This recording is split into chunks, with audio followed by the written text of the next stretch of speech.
పూర్తిగా వదిలేసావా? ఎక్కడ ఏ పాటలు పడుతుందో, అసలు చచ్చిందో బ్రతికిందో కూడా పట్టించుకోవా?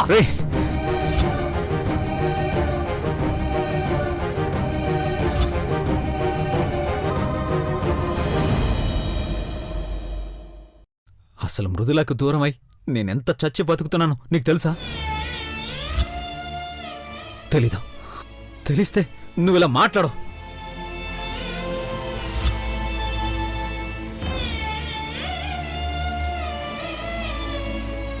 అవును, మృదుల ఎలా ఉందో నాకు ఆలోచన రాదు. తనకి ఏమైపోతుందోనన్న భయం కూడా నాకు లేదు. ఎందుకంటే తను క్షేమంగా ఉందని నాకు తెలుసు.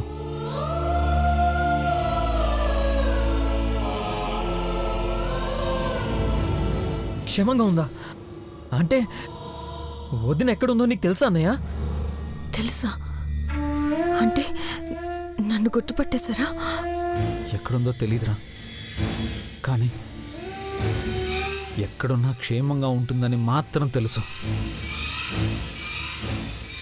ఎందుకంటే ఇదిగో ఇక్కడ ఈ గుండె కొట్టుకుంటుంది కదా, అక్కడ ఆ గుండె కూడా కొట్టుకుంటూ ఉంటుంది.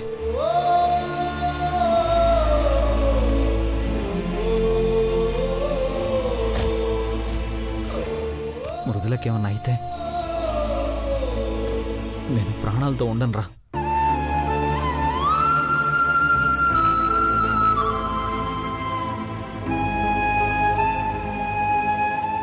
అక్క, నువ్వంటే బావకెంత పానమో చూసినవా? మరి వదిన మీద ఇంత ప్రేమ పెట్టుకుని నీ ప్రాణం అనుకుని దూరంగా ఉండాల్సిన అవసరం ఏంటన్నయ్య? ఒకవేళ పెద్దమ్మకి వదినంటే ఇష్టం లేదని తీసుకొస్తే ఎక్కడ గొడవ చేస్తుందో అని ఆలోచిస్తున్నావా? పెద్దమ్మ ఒకప్పట్లా లేదన్నయ్య. మానసి నేను సంతోషంగా ఉండాలని మొన్న మానసికి ఎన్ని మాటలు చెప్పిందో తెలుసా? అలాంటిది నీ సంతోషాన్ని కోరుకోకుండా ఉంటుందా?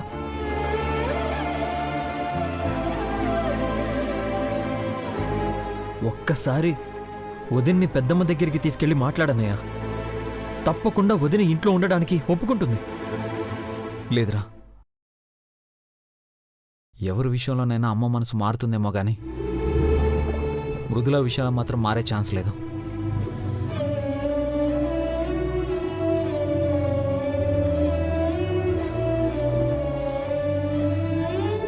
ఒకప్పుడు కొంచెం అయినా అవకాశం ఉండేదేమో, కానీ తరుణ్ తనయాల పెళ్లి చేసి ఉన్న అవకాశం కూడా లేకుండా చేసుకుంది. ఈ జన్మకి మృదులని అమ్మ క్షమించదు.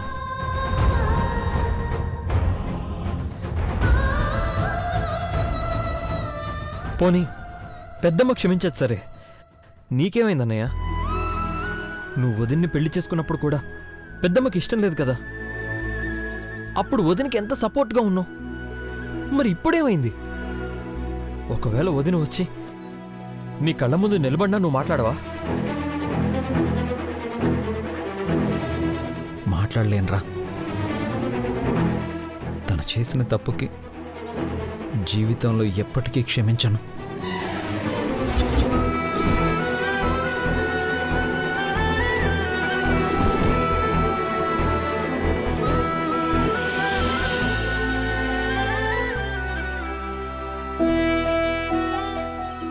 నీ మాటలు వింటుంటే పిచ్చెక్కిపోతుందన్నయ్య. వదినంటే పిచ్చంటావు, ప్రేమంటావు. ఆ గుండె ఆగిపోతే ఈ గుండె ఆగిపోతుందంటావు.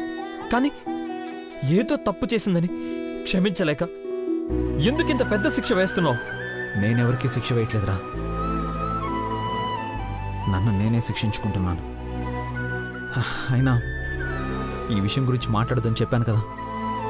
అది కాదన్నయ్య. ఇంకేం మాట్లాడద్దు గౌరవ్.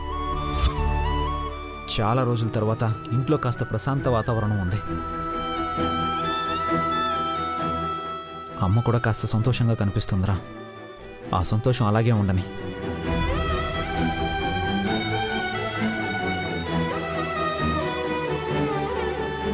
ఓ పెద్ద దొర చిన్న దొర, ఇద్దరు ఈడనే ఉండారా? ఏడేడు కాఫీ తెచ్చినా తాగుతూ ముచ్చట్లాడుకోండి.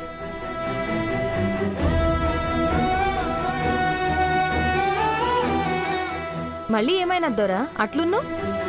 సీతమ్మ యాదకొచ్చిందా?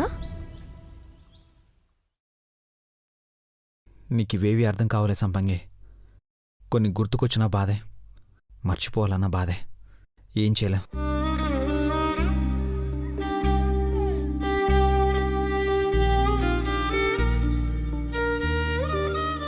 ఏంది దొరా? పెద్ద దొర ఏదో అంటాండు, సమజైతలే.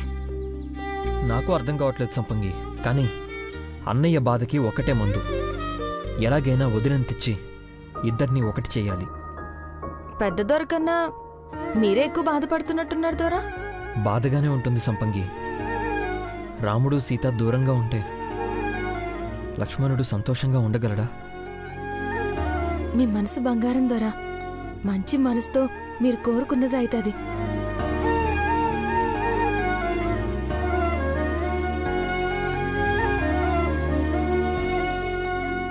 ఇగో అక్క, నువ్వంటే బావకి పానం అక్క. నేను వదిలేసిండి అనుకుంటున్నావు గాని నువ్వు లేక నరకం అనుభవిస్తుండు బావ. అక్కడ ఆయన, ఇక్కడ నేను, ఇద్దరు నరకమే అనుభవిస్తున్నాం జాబిలి. పోనీ నిజం చెప్పి ఎదురు పడదామంటే జీవితంలో నన్ను క్షమించనంటున్నారు. ఏం చెయ్యాలి? ఎన్నాళ్ళి అజ్ఞాతవాసం?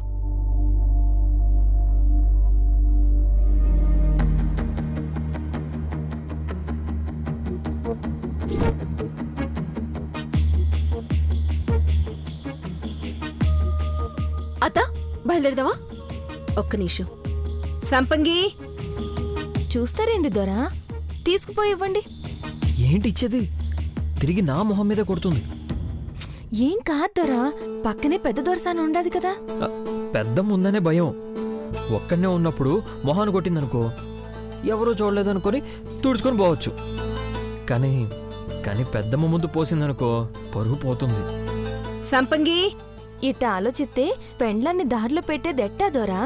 నేను చెప్తున్నాను కదా, ఏం కాదు. పొద్దున్నే ఏం తినలేదని చెప్పి ఇది ఇయ్యండి. సంపంగి, వస్తున్నాను దర్శని. సంపంగి,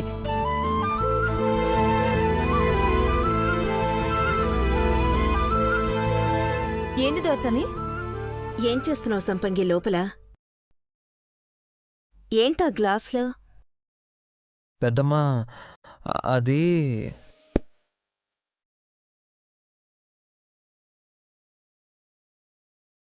అడుగుతుంటే గొణుగుతున్నావేంట్రా? నేను చెప్తాను దర్శని. మానసమ్మేమో పొద్దుటి నుంచి ఏం తినలేదట. పస్తులతో బయటికి పోతాందని చిన్న దొర జ్యూస్ చేసిండు. అవునా మనసి? పొద్దున్న టిఫిన్ చేయలేదా? ఏం తినాలనిపించలేదత్తా. అందుకే నీకోసం జ్యూస్ కలిపి తెచ్చాను మనసి, తీసుకో. టిఫిన్ తినాలనిపించలేదంటే ఈ జ్యూస్ ఏంది? టిఫిన్ చేయలేదు కాబట్టే జ్యూస్ తాగమని చెప్తున్నాను. ఏమీ తినకుండా తాగకుండా బయటికి ఎలా వెళ్తావు? నువ్వే చెప్పేద్దమ్మా. తీసుకో మానసి. అత్తా, నాకు ఇష్టం లేదని చెప్తున్నా కదా. ఎందుకే ఇష్టం లేదు? కట్టుకున్నాడు అంత మంచిగా జ్యూస్ కల్పిస్తుంటే తాగడానికి నీకేంటి ప్రాబ్లం? అయినా నీకు జ్యూసులు ఇష్టమే కదా. ఇష్టం లేదంటే జ్యూస్లు ఇష్టం లేదని కాదన్నయ్య, నేను చేసిన జ్యూస్ తాగడం ఇష్టం లేదు అని. ఎందుకు ఇష్టం ఉండదు? నువ్వివ్వు, తాగుతుంది.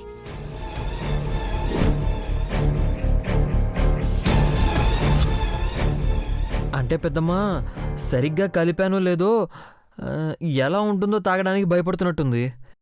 ఎందుకు ఇబ్బంది పెట్టడం? నేనే తాగేస్తాలే పెద్దమ్మా. బాగానే ఉంటుందిలేరా. నువ్వంత కష్టపడి కలుపుకొస్తే ఎందుకు తాగదు? తాగు మానసి, తాగమని చెప్తున్నా కదా. వద్దత్తా, తాగండి. సరే, నువ్వు తాగిరా, నేను బయట ఉంటాను. దర్శని ఏంటి సంపంగి?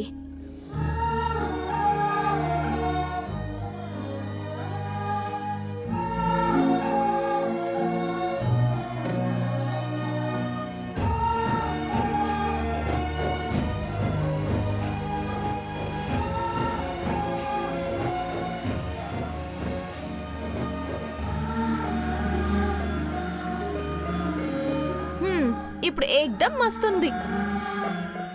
అవును, జాబిలెక్కడా? జాబిలి, జాబిలి. ఏందక్క? గౌరవ్, చెప్పింది గుర్తుంది కదా? పాపని తీసుకెళ్ళి స్కూల్లో జాయిన్ చేయించు. అలాగే పెద్దమ్మా. జాబిలి, బాగా చదువుకొని మంచి పేరు తీసుకురావాలి. అట్నే దొరసాని, గొప్ప చదువులు చదువుతా, కలెక్టర్ నైతా.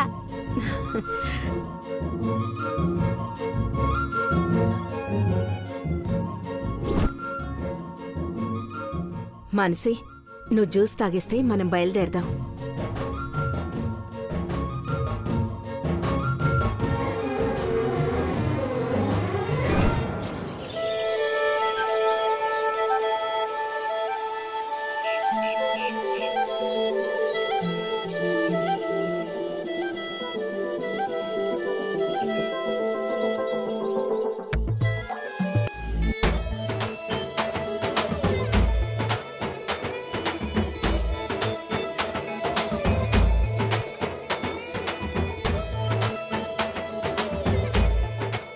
మానసి, వెళ్దామా?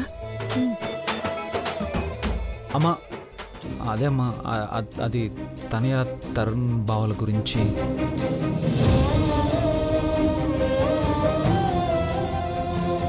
వాళ్ళ ప్రస్తావనే ఇంట్లో తీసుకురావద్దు మధు. వాళ్ళని క్షమించే ప్రసక్తే లేదు. అమ్మా, అవును బావా, ఈరోజు నాన్న ఆరోగ్యం పాడైందన్నా, ఇంట్లో ఇన్ని సమస్యలున్నాయన్నా, వాళ్ళు కారణం, వాళ్ళకి పెళ్లి చేసిన ఆ మృతులే కారణం.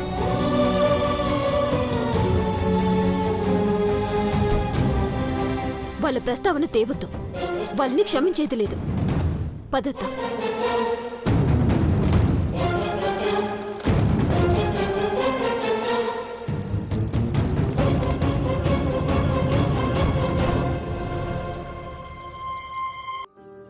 అట్ట నీరు గారిపోతే ఎట్ట దొరా, పైకట్ట అంటారే గాని మనసు బంగారం దొరా. మీరు పోయి వాళ్ళని ఒప్పించి తెండి చెప్తా, దొరసానే ఒప్పుకుంటాది. అవునన్నయ్య, తరుణ్ తనయ్యలను తీసుకొచ్చి పెద్దమ్మ ముందు పెట్టి మాట్లాడితే చాలు, తప్పకుండా క్షమించేస్తుంది. సరే, నేను వెళ్ళి అత్తయ్య వాళ్ళతో మాట్లాడి తరుణ్ తనయని తీసుకొస్తాను. నువ్వు జాబిల్ని స్కూల్లో జాయిన్ చేసిరా. జాబిలి, ఓ సారీ, కలెక్టర్ జాబిలమ్మ, స్కూల్కి వెళ్దామా? పద.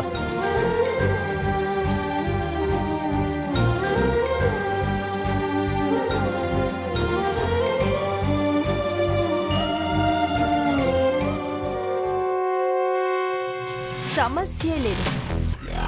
2020 మ్యాచ్ స్టార్ట్ అయింది. ముందు తరుణ్ తనియలకి షాక్ ట్రీట్మెంట్ ఇస్తా. అవమానంతో ఈ ఇల్లు వదిలి వెళ్ళిపోవాలి.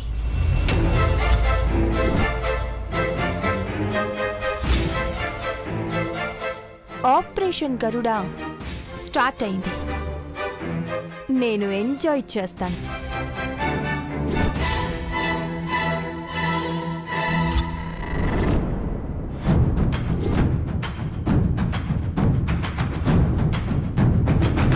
ఏం చేసినా ఇంటి పరువు పోతుంది.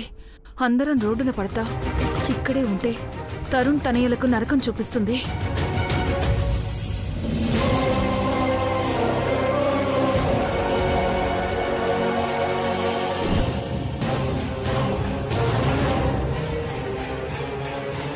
అత్తయ్య, కాఫీ.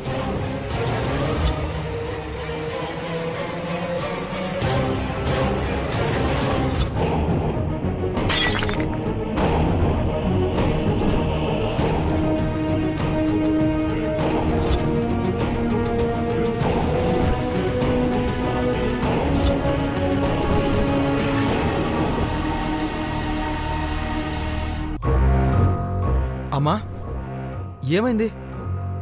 ఏం లేదు. నిన్ను కాఫీ ఎవరు అడిగారు? నేను అడిగానా? లేదత్తయ్య. లేని పెత్తనాలు పెట్టి ఇంట్లో నరకం చూపించకండి. భారతి, ఏమైంది? మీరుండండి. అమ్మా, అత్తయ్యకి కాఫీ ఇవ్వడం తప్ప? ఎవరికత్తా? నువ్వే మా కొడుకువి కాదనుకున్నప్పుడు దేనికి నేను అత్తను ఎలా అవుతాను? అమ్మా, మరీ అంత దారుణంగా మాట్లాడొద్దమ్మా. పొద్దురా, మీరు చేసింది చాలు. కన్నందుకు చాలా రుణం తీర్చుకున్నారు. ఇదిగో కన్న తండ్రిని ఇలా చేశావు. తల్లికి మనశ్శాంతి లేకుండా చేస్తున్నావు.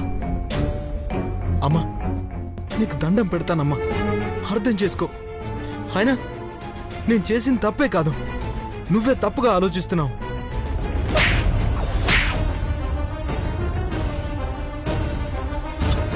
అత్తయ్య, నువ్వు మాట్లాడుకో. ఏంట్రా, నేను తప్పుగా మాట్లాడుతున్నానా?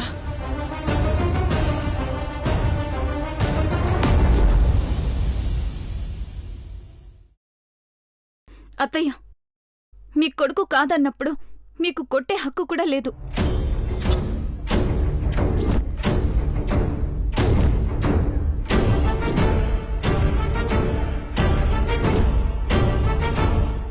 అన్ని మాటలు ఎలా అంటున్నారు? విన్నారా మాటలు ఎలా వస్తున్నాయో? సరే, హక్కుల గురించి మాట్లాడేవాళ్ళు ఈ ఇంట్లో ఉండొద్దు.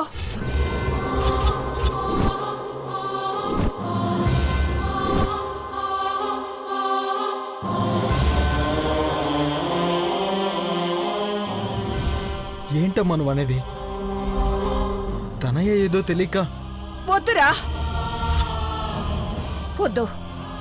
ఒక్క క్షణం ఈ ఇంట్లో ఉండొద్దు. వెళ్ళిపోండి.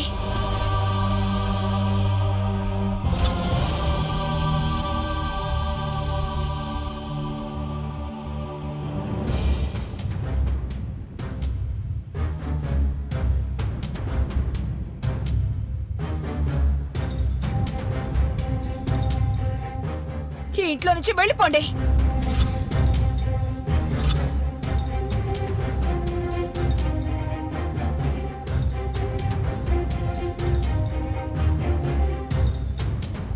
అమ్మా ప్లీజ్ అమ్మా, నాన్నకిలా పెట్టుకుని ఎలా వెళ్ళిపోతామమ్మా? అత్తయ్య, సారీ అత్తయ్య. నేను మీకు దండం పెడతాను అత్తయ్య. నన్ను క్షమించండి. నేనే నీకు దండ పెడతానమ్మా. ఇక్కడి నుంచి వెళ్ళిపోండి.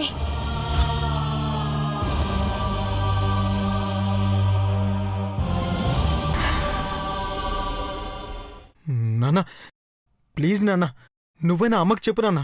ప్లీజ్ నాన్న, నాన్న ప్లీజ్. అమ్మ ప్లీజ్, నాన్న నాన్న నువ్వైనా చెప్పు నాన్న. మీ అమ్మ మాటే నా మాట.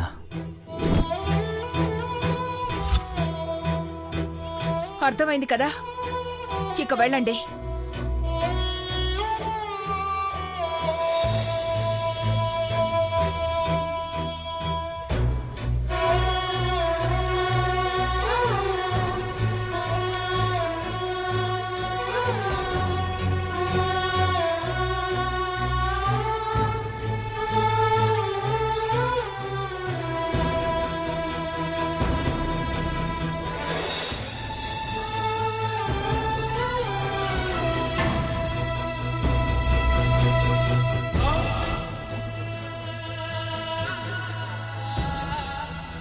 సరే అమ్మా.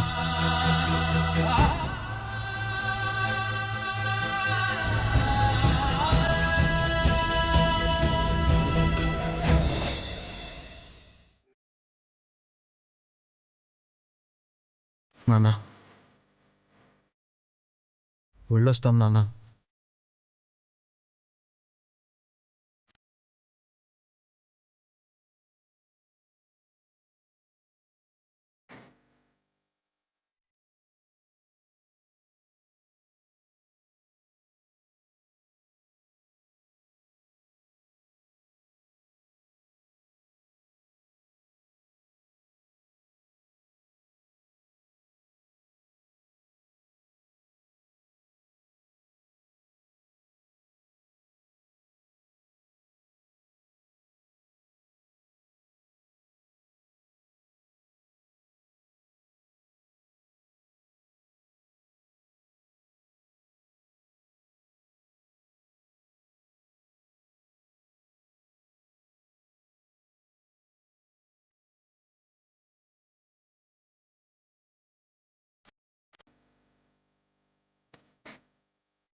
నా బిడ్డలిద్దరూ ఇల్లు విడిచి వెళ్ళిపోయారండి.